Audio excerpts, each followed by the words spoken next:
Hello there, and welcome to another edition of Fox Focus. I'm Andrea Williams, and this is Case or No Case. Hopefully you know how we do this. We have our friend Jeff Pitman here, who is always ready to test our knowledge of the law with some scenarios that sometimes happen in real life, right, Jeff? Absolutely. Yeah. Yep. So First of all, I want to encourage people to come to the website, pksd.com, and request their free T-shirt. All righty, Okay. and we're going to get right down to business. All right, so you put on your free T-shirt and you're out driving, you get in an accident, and your car's got to get repaired, okay?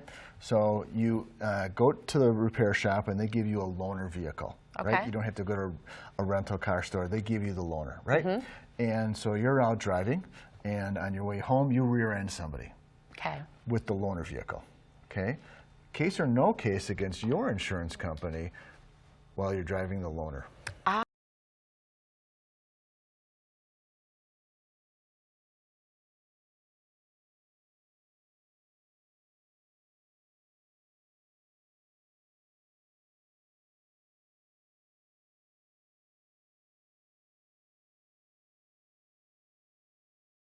I think that would be a case. It is a case. Yeah. So it's a temporary situation. So you have a temporary loaner vehicle. That's going to be covered by your insurance company. If that was a new vehicle that you just purchased and you didn't have coverage, there wouldn't be coverage. But in this scenario, since it's temporary, you do have coverage. Okay, another one of those everyday scenarios. Thank you so much for the great information.